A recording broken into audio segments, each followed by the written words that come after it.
আসসালামু আলাইকুম বন্ধুরা, কেমন আছেন সবাই? আশা করি সবাই ভালো আছেন, সুস্থ আছেন। আলহামদুলিল্লাহ আমরাও খুব ভালো আছি, সুস্থ আছি। সোনালী রান্নাঘর অ্যান্ড ব্লগ চ্যানেলে আপনাদের প্রত্যেকের স্বাগত জানাই।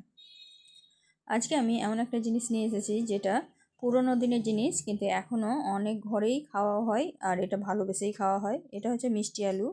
অনেকেই চিকড় বা শ্যাকার কুম বলে চিনে। এটাকে সিদ্ধ করে খায়, আবার পুড়িয়েও খায়। পুরোনো যুগের মানুষরা সবাই এগুলোকে পুড়িয়েই খেত, কারণ পুড়িয়ে খেলে বেশি মিষ্টি লাগে। আর এখন সবাই গ্যাসের উনুনে রান্না করে, তাই পুরানো হয় না, তাই আর সবাই খেতেও চায় না। আমি আজকে গ্যাসেরই এই শিকড় বা মিষ্টি আলু পুড়িয়ে দেখাবো। কিভাবে পুড়াবো সেটাই তোমাদের সঙ্গে শেয়ার করতে চলে এলাম। প্রথমে ছোট ছোট করে কেটে নিয়েছি মিষ্টি আলুগুলোকে, তারপরে ধুয়ে পরিষ্কার করে নিয়েছি। আর এখানে এই যে দেখতে পাচ্ছ একটা লোহার তাওয়া আছে। এখানে আমি আরেকদিনও সিদ্ধ করেছিলাম, সেটাই দাগটা একটু আছে। তো এই কড়াইয়েই মানে তাওয়াতেই আমি কুমড়ো মানে মিষ্টি আলুটাকে পোড়াবো। এইভাবে যদি মিষ্টি আলু পোড়ানো হয় খুব সুন্দর হয় আর খুব মিষ্টি হয় খেতে। চুলোর কাজ গ্যাসেই হয়ে যায়। পুড়িয়ে খেলে যে স্বাদটা পাওয়া যায় সেই স্বাদটাই এইভাবে পুড়িয়ে খেলে পাওয়া যায়। এখানে কোনো রকম জল ব্যবহার করব না, জল ব্যবহার করে সিদ্ধ করলে কিন্তু খেতে অত ভালো লাগে না। তো এই যে দেখতে পাচ্ছেন দিয়ে দিলাম, দিয়ে ঢাকা দিয়ে দিয়েছিলাম, ঢাকা দিয়ে 30 মিনিট মতো রেখেছিলাম হালকা আঁচে।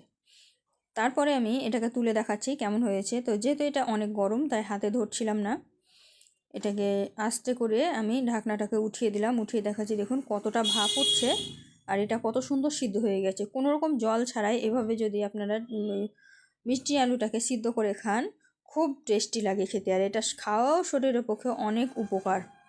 এই যে দেখতে পাচ্ছেন, দেখুন কত সুন্দরভাবে সিদ্ধ হয়ে গেছে। কালারটা দেখেই বুঝতে পারছেন যে কতটা সুন্দর সিদ্ধ হয়ে গেছে।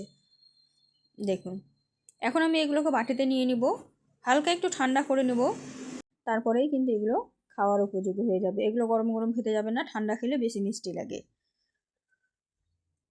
তো কে কে এগুলো পুরানো নাশকোতে খেতে চান না একটু কমেন্টে জানাবেন। যারা পুরাতে পারেন না তারা এইভাবে এগুলোকে সিদ্ধ করে নেবেন, তাহলে জল ছাড়াই সিদ্ধ করলে খেতে দুর্দান্ত লাগবে। আমি এগুলোকে একটা বাটির মধ্যে নিয়ে নিচ্ছি। তো এগুলো গরম আছে, গরম থাকা অবস্থায় আমি তুলে নিলাম বাটির মধ্যে।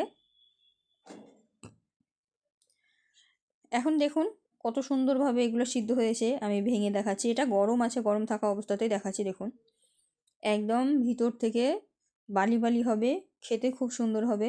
এই যে দেখতে পাচ্ছেন গরম গরম ভাপ উঠছে, কত সুন্দর হয়েছে সিদ্ধ। তো আশা করছি ভিডিওটা খুব ভালো লাগবে, কাজে লাগবে। যদি কাজে লেগে থাকে লাইক শেয়ার কমেন্ট করে দিবেন।